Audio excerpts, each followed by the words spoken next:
Say goodbye to the fish, Dad, my son Nathan whispered as he shoved me off the fishing boat into the freezing waters of Lake Tahoe. His wife Melissa just stood there smiling, watching me hit the water. Their plan was simple: steal my $18 million and let me drown. But when they got back to shore that evening, I was sitting in my workshop with a very special surprise waiting for them. My name is Carl Douglas. I'm 61 years old, and up until that Tuesday morning, I thought I knew what family meant. Let me back up and tell you how a perfectly normal fishing trip turned into attempted murder. I should have seen the warning signs, but at my age, you start believing that blood still means something, that your own son wouldn't try to kill you for money. The morning started with Nathan calling me directly, first red flag right there. He usually had Melissa handle family stuff. Dad, let's go fishing like we used to, he said. Just you and me on the lake. I've been thinking about Mom a lot lately, and I know you have too. I'd been struggling since my wife Linda passed 3 years ago. The house felt too empty, and honestly, I was desperate for any sign that my son still wanted me around. Since I sold my engineering consulting firm and retired 2 years back, things had felt different between us, colder. So I packed my tackle box, the same weathered Plano box I'd had since Nathan was 10 minus, and drove my pickup out to the Tahoe Keys Marina. Nathan had rented a nice 22-foot Ranger base boat. Nothing fancy, but decent enough for the deep waters. He was waiting at slip 47 with Melissa, which surprised me since she usually avoided anything that might mess up her manicure. Thought you might want some company, she said with that sharp smile of hers, the one that never quite reached her eyes. She was holding a stainless steel thermos of coffee and acting unusually helpful, even offering to carry my gear. The first hour was pleasant enough. We trolled the North Shore near Crystal Bay, where the water drops off fast into the deep blue. I'd taught Nathan to fish these same waters when he was a kid, back when he actually listened to what I had to say. I caught a nice 3-pound largemouth on a chartreuse spinnerbait, and for a moment it felt like old times. But then Nathan started asking questions about my will, my accounts, whether I'd considered simplifying things for them. He was trying to sound casual, but there was something rehearsed about it. Dad, probate can be so complicated, he said, refilling my coffee cup from that thermos. Melissa's been reading about it for her MBA classes. Maybe we should review your estate planning, make sure everything's streamlined. That's when I noticed Melissa filming with her phone. Not obviously, but angling it to capture me drinking, talking about financial stuff, building some kind of evidence. She thought she was being clever, but 20 years in the Navy teaches you to notice things. The pieces clicked together fast, and this whole situation stank like week-old fish. I set down my rod and looked around. We were in deep water, maybe 400 feet, about 2 miles from shore. No other boats in sight, just the 3 of us and whatever plan they'd cooked up. Nathan, I said carefully, setting down my coffee cup, I think I'm ready to head back. Actually, Dad, that's not going to happen. His voice changed completely, harder. The son I'd raised was gone, replaced by someone I didn't recognize. We need to talk about your memory issues. My mind was sharper than it had been in years. Hell, I just designed and built a new workbench in my shop last month, measuring everything to the 16th of an inch. You've been showing signs of dementia, Melissa added, stepping closer with that phone still recording. We have it documented. The doctors agree you're not capable of managing your finances anymore. I realized how carefully they'd set this up. The boat was positioned perfectly minus deep water, no witnesses, far enough from the marina that no one would hear anything. They'd planned this down to the last detail. We're trying to help you, Dad, Nathan said, but his eyes were cold as a January morning. We can do this the easy way or the hard way. I stood up slowly, my knees protesting but my mind crystal clear. Navy training kicked in, assess the threat, evaluate options, prepare for action, and if I refuse, that's when Melissa smiled for real, the mask finally slipping completely. Elderly man, recent heart episode. Probably took too many medications, got confused on the boat. Tragic accidents happen all the time on these deep lakes. I'd raised this boy from diapers, taught him to tie his shoes, ride a bike, drive a car, paid for his college at UC Davis, his wedding to this woman, and even covered the debts from his failed tech startup last year. And now he was nodding along while his wife threatened my life over money. You're both insane if you think you'll get away with this. Actually, Dad, we've planned this pretty carefully. Nathan pulled out a manila folder from under the seat. Your signature here, transferring all assets to us immediately for your own protection, and we all go home happy. Or, I looked at the legal documents, at my son's expectant face, at Melissa's phone still recording everything. Then I looked at the deep, cold water of Lake Tahoe, 1,645 feet deep in some spots, cold enough to stop a man's heart in minutes. Go to hell, I said. That's when Melissa moved behind me with practiced ease. The push wasn't violent. They were too smart for that. Too calculated. Just a sudden firm shove when I was off balance near the gunwale, looking out at the water.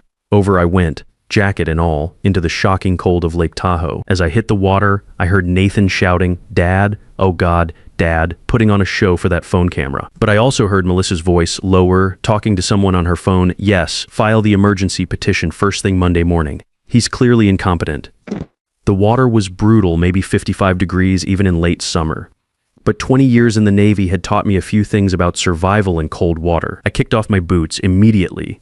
Waterlogged leather would drag me down fast. My jacket was heavier, but it had air trapped in it that might help with buoyancy if I could manage it right. I broke the surface gasping, just in time to see the Ranger boat speeding away toward shore.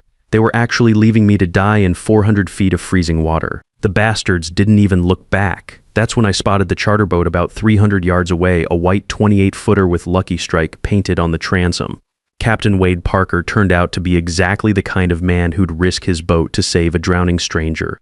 62 years old, weathered from decades on the water, and wearing a faded Navy ball cap that told me everything I needed to know about his character. "Holy hell, what happened to you?" he shouted as he and his teenage grandson pulled me aboard their boat. I was shivering so hard I could barely speak, my teeth chattering like castanets. Wade wrapped me in a thick wool blanket that smelled of diesel and coffee while his grandson Tyler fired up the twin Mercs. "Sir, you need to get to a hospital. Hypothermia is nothing to mess with. My family I manage between chatters, the boat." "We saw them take off like their pants were on fire," Wade said grimly, studying my face. "What kind of people leave someone floating in the middle of Tahoe? The kind who inherit $18 million if I'm not around to stop them," I thought. But out loud I just said, "The kind who aren't really family." Wade reached for his marine radio, but I grabbed his arm with what strength I had left. "Please don't let them know you found me. Not yet."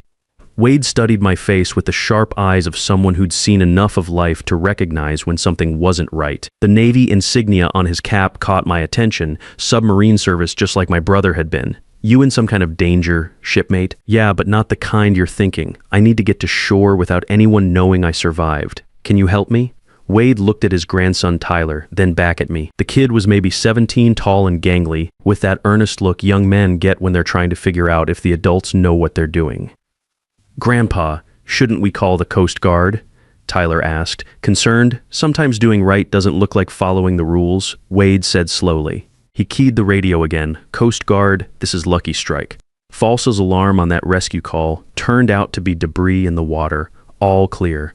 As we headed toward a small private dock Wade knew in a hidden cove near Emerald Bay, I told him everything. About Nathan and Melissa, about the money, about the documents they'd wanted me to sign. Wade listened without interrupting, his expression getting darker with each detail. "So they figured they'd rather be rich orphans than broke kids with a living father," Wade said when I finished. "Apparently so. What are you going to do now?" That was the million-dollar question, wasn't it? I was officially dead as far as Nathan and Melissa knew. They'd head back to the marina, call the authorities, report me missing overboard, play the grieving family while executing whatever legal documents they'd prepared. But being dead gives you options you don't have while alive. Options I'd never considered before today. "I'm going to let them think they won," I said, surprised by how steady my voice sounded. "Then I'm going to destroy them." Wade grinned for the first time since pulling me from the water. "Now that sounds like a plan worth helping with." The cove Wade knew was tucked behind a stand of pine trees, invisible from the main lake. His friend Patricia Coleman ran a small bed and breakfast there. One of those off-the-grid places that didn't ask too many questions. She was a tough-looking woman in her 70s who took one look at my bedraggled state and immediately started heating soup. "Honey, I've been running this place for 30 years, she said, ladling chicken broth into a bowl while I sat wrapped in blankets in her kitchen. "I've seen people running from all kinds of things. Long as you're not bringing violence to my door, you're welcome to stay."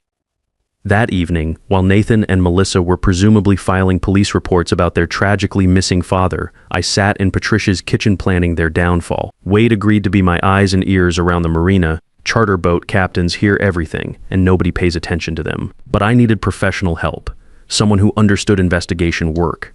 That's when I remembered Troy Sullivan from the VFW post in Carson City. Former Marine, ran a private investigation business now and had the kind of background that might be useful for what I had in mind. I used Patricia's landline to call him, keeping it brief. "Troy, it's Carl Douglas. I need your help with something sensitive." "Carl, thought you retired up to Tahoe." What kind of help? The kind where my family just tried to kill me, and I need to prove it before they succeed next time. There was a long pause. Jesus, Carl, you serious? Dead serious. Can you get up here tomorrow? I'll leave tonight. Troy Sullivan was worth every penny I'd paid him over the years for various security consultations.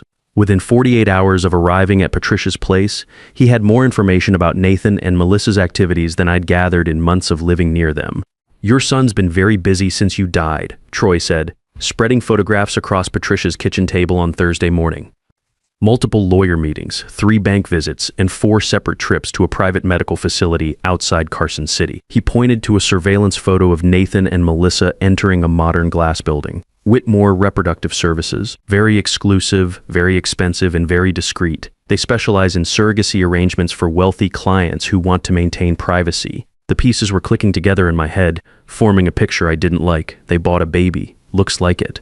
According to my contact at Whitmore, the arrangements were made 8 months ago. Cash payment, pre-prepared birth certificate, specific instructions to have everything ready for immediate pickup. Troy pulled out another photo, a woman in her 40s with short auburn hair and an expensive briefcase, shaking hands with Nathan outside a law office in Reno. Meet Victoria Sterling, he continued, partner at Sterling Associates. She specializes in what she calls family transition planning for elderly clients with complicated family relationships. I stared at the photo, recognition hitting me like a cold wave. I met her about 8 months ago at some charity function Nathan dragged me to. She was very interested in my estate planning, kept asking detailed questions about my trust structures and family dynamics. I'll bet she was, Troy said grimly, because Victoria Sterling has a very specific business model. She identifies elderly clients with substantial assets and strained family relationships, then helps the families accelerate their inheritance through what she calls compassionate intervention. You mean murder. I mean, she creates legal frameworks that allow families to take control of assets while the elderly person is still alive, using claims of incompetence, dementia, or diminished capacity. She's done it at least 14 times in the past 3 years. Troy spread out more photos across Patricia's kitchen table. Surveillance shots of Victoria Sterling meeting with different families, entering various law offices, visiting what appeared to be private medical facilities. She's running a whole operation, he continued, finds wealthy elderly people with greedy relatives, helps orchestrate evidence of mental decline, provides legal cover for asset transfers, and takes a substantial cut of the inheritance. And if the elderly person refuses to cooperate or gets suspicious, they have accidents. I finished. Boating mishaps, falls downstairs, medication overdoses. Always tragic, always plausibly accidental, and always financially convenient for the surviving family. Patricia had been listening from the stove, her face getting paler with each revelation. How many people has she killed? That I can prove? None yet, that I suspect. At least a dozen over the past 3 years. She's very good at covering her tracks, and she only works with families who can provide plausible alternative explanations for their relatives' deaths. The full scope of what Nathan and Melissa had gotten involved in was becoming clear, and it made my stomach turn. This wasn't just about my money. It was about a systematic operation targeting vulnerable seniors. We have to stop her, I said.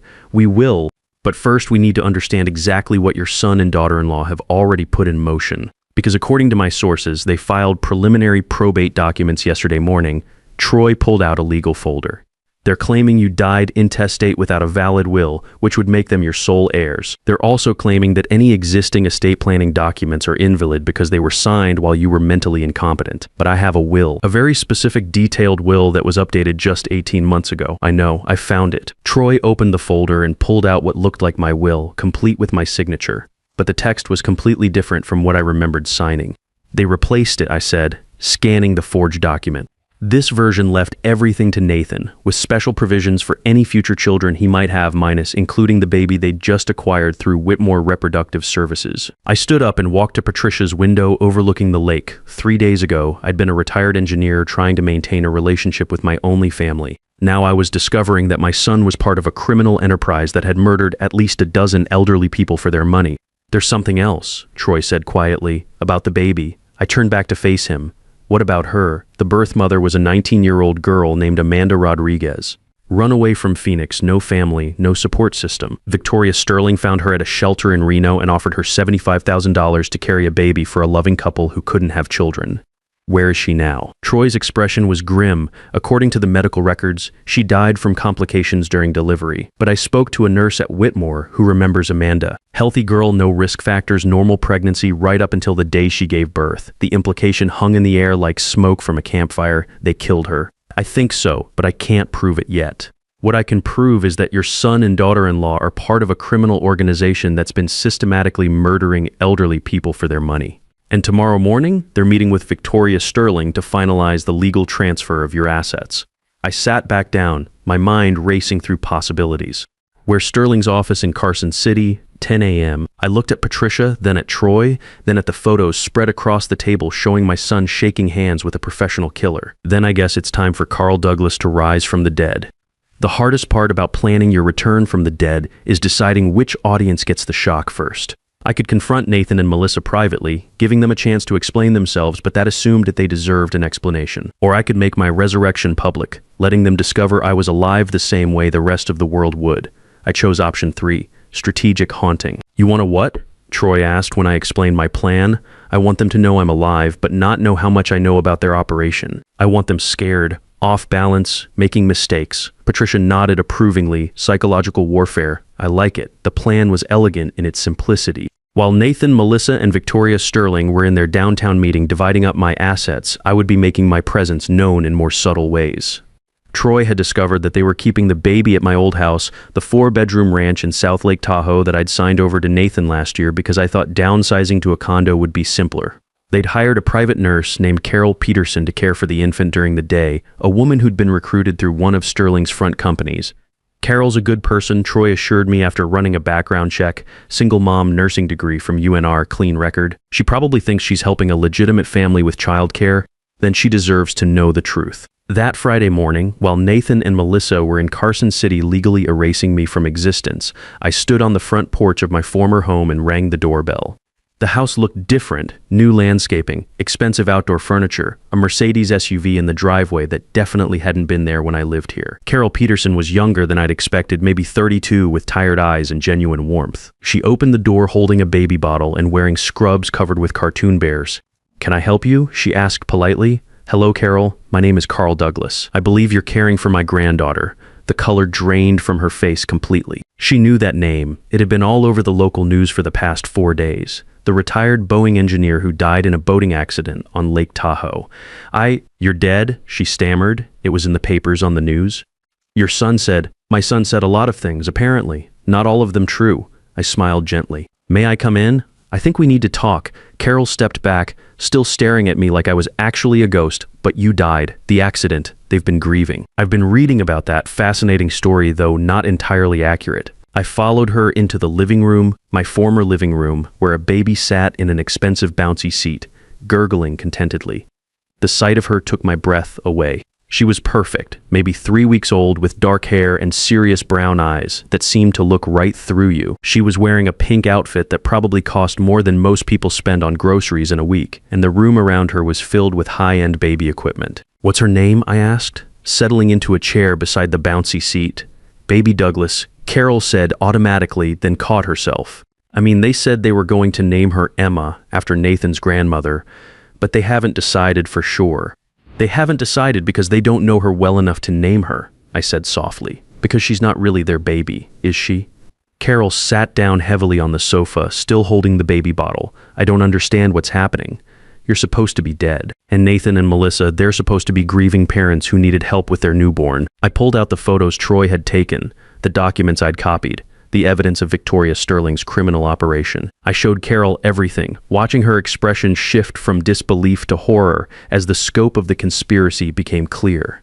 "The teenage girl who gave birth to this baby was named Amanda Rodriguez," I said gently. "She was 19 years old with no family, no support system. They told her she was helping a loving couple who couldn't have children. She died during delivery under suspicious circumstances." Carol was crying now, looking at the baby with new understanding. "She's an orphan?" "Yes. And if Nathan and Melissa get away with this, she'll grow up thinking they're her parents, never knowing her real mother died to give her life. What do you want me to do? I want you to help me make sure this baby grows up knowing the truth about where she came from. Her name should be Emma Amanda Douglas. Emma for the name they chose, Amanda for her birth mother." I spent an hour with Carol and baby Emma, taking photos, documenting everything in my former home, explaining what would happen next. Carol agreed to continue caring for Emma while secretly gathering evidence and keeping me informed about Nathan and Melissa's activities. They'll be back around noon, she told me as I prepared to leave. They always come home after their business meetings to check on her and make phone calls. Perfect. By then, they'll have received my first message. While I'd been talking to Carol, Troy had been busy in Carson City. He'd parked across from Victoria Sterling's office building with a telephoto lens, documenting Nathan and Melissa entering the building, meeting with Sterling, shaking hands over what they thought was my death certificate. But the real surprise was what Wade delivered to their lawyer's office at exactly 11:47 a.m. while they were still in Sterling's office. I'd written a simple note on Patricia's best stationery. Dear Nathan and Melissa, reports of my death have been greatly exaggerated. We need to talk, love, Dad. P.S. Give my regards to little Emma Amanda. She's beautiful. According to Troy, who watched from across the street, all three of them came running out of the building within minutes of receiving the note, their faces white with panic. The psychological warfare had begun. That afternoon, when they returned to my former house expecting to find their comfortable conspiracy intact, I was sitting in my old workshop chair, the oak one I'd built myself 15 years ago for retirement projects that never seemed to end. Hello, Nathan, I said when he walked through the garage door. How was your meeting with Victoria Sterling? Melissa screamed from behind him, actually screamed like she'd seen her worst nightmare, which I suppose she had. Nathan just stood there with his mouth hanging open, still holding his car keys. Surprised, I have to say, the reports of my death were terribly premature, though I did enjoy reading my obituary.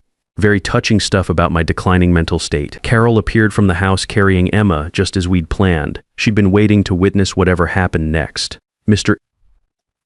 Douglas asked me to bring Emma out, Carol said nervously. He wanted to meet his granddaughter properly. Her name isn't Emma Amanda. Melissa snapped, some of her composure returning. Her name is whatever we decide because she's our daughter. Is she? I stood up slowly, accepting Emma from Carol. Tell me, Melissa, when exactly did you give birth? Because 4 days ago on that boat, you certainly didn't look like someone who delivered a baby 3 weeks earlier. The silence in my workshop was deafening except for Emma's soft breathing.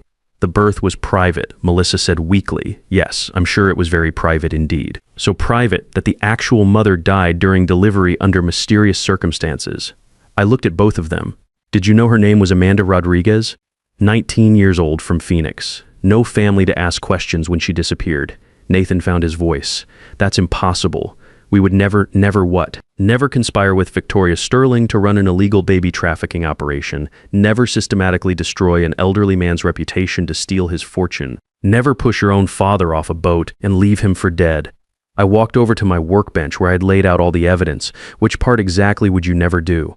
Melissa recovered first. Prove it. You can make all the accusations you want, but proving any of it is another matter. Oh, sweetheart, I said, smiling for the first time since they'd arrived. You really shouldn't have said that. I pulled out the digital recorder I'd been carrying, military grade, the kind that picks up whispers from across a room. I've been recording this entire conversation, every word, every admission, and yes, it's completely legal with one-party consent. That's when Nathan and Melissa made their final mistake. Instead of confessing, instead of showing even a hint of remorse, they decided to double down. They spent that night making desperate phone calls to Victoria Sterling and someone they kept referring to as the cleaner. But Troy had been monitoring their communications. By dawn Saturday, Agent Michelle Garcia and her FBI team were setting up surveillance around the house. The Bureau had been tracking Sterling's operation for 2 years, waiting for exactly this kind of break. The takedown happened at 2 p.m. Victoria Sterling arrived with her hired muscle, planning to question me before arranging my permanent disappearance. What she found instead was Agent Garcia and a full tactical team. I was wearing a wire when Sterling walked into my workshop, calm as you please, and sat down like we were discussing insurance policies. Mr. Douglas, she said pleasantly, opening her leather portfolio, you've caused quite a bit of trouble for my organization. Murder tends to do that. She smiled that cold professional smile. I prefer to think of what we do as estate planning acceleration, helping families access inheritances that would otherwise be tied up in lengthy probate proceedings. And the elderly people you kill. What service do you provide them? Peace. An end to the confusion and fear that comes with age-related decline. A dignified death that allows their families to remember them as they were. I stared at this woman calmly discussing mass murder like quarterly earnings reports. How many people have you killed? She consulted her notes as if checking appointment schedules. Over the past 3 years, my clients and I have successfully resolved 14 cases involving elderly individuals whose continued existence was creating hardship for their families. And you're planning to make me number 15? Unfortunately, yes. And the baby will need to have an accident as well. Carbon monoxide leak, perhaps. These old houses can be so dangerous. That's when Agent Garcia and her team came through every door simultaneously. They'd heard Sterling confess to 14 murders while planning 2 more, all recorded on federal equipment. Nathan got 18 years, Melissa got 15, and Victoria Sterling received life without parole. The investigation uncovered her entire network, corrupt medical examiners, probate lawyers, and family members across 3 states who'd participated in the systematic murder of elderly people for their inheritances. But the most important outcome was Amanda. I legally adopted her with the full support of Amanda Rodriguez's family, who were located in Phoenix. They were grateful that someone would raise Amanda's daughter and tell her the truth about her brave young mother. I'm 66 now, 5 years later, and Amanda is an incredible little girl who knows exactly who she is and where she came from. She knows her birth mother was a teenager named Amanda who wanted her to have a good life. She knows the people who claimed to be her parents tried to use her in a scheme that cost Amanda her life. Every month we visit Amanda's grave in Phoenix with flowers Emma picks herself. We tell Amanda about how smart Emma is, how she's learning to read, how she builds things in my workshop with tools scaled down to her size. I'm teaching her woodworking just like I taught Nathan when he was young, except Emma actually listens. Wade still runs his charter boat business and has become something of a local legend for pulling dead grandfathers out of Lake Tahoe. Patricia expanded her bed and breakfast into a refuge for elderly people escaping family abuse. Troy opened a specialized investigation firm focusing on elder abuse cases. Nathan writes me letters, sometimes from prison, trying to explain why he did what he did, asking for forgiveness, claiming he was manipulated by people smarter than him. I read them, then file them away. Maybe someday Emma will want to understand what happened to the people who bought her as a baby. Maybe not. Because here's what I learned during my week as a dead man. Family isn't about blood or inheritance or obligation. It's about showing up when someone needs you, protecting people who can't protect themselves, and choosing love over greed every single day. Emma, Amanda, and I have that kind of family now. The kind where nobody gets pushed off boats, nobody steals trust funds, and nobody has to die for someone else to get rich. Every morning she climbs into my lap while I drink coffee and tells me about her dreams. Every evening we work on projects in the shop, a dollhouse, a bird feeder, a bookshelf for her room. It's a much better family than the one I was born into, and definitely better than the one I raised. Sometimes the family you choose is the only family that matters. The most dangerous betrayal doesn't come from strangers in dark alleys. It comes from people who know exactly how much you love them and use that love as a weapon against you.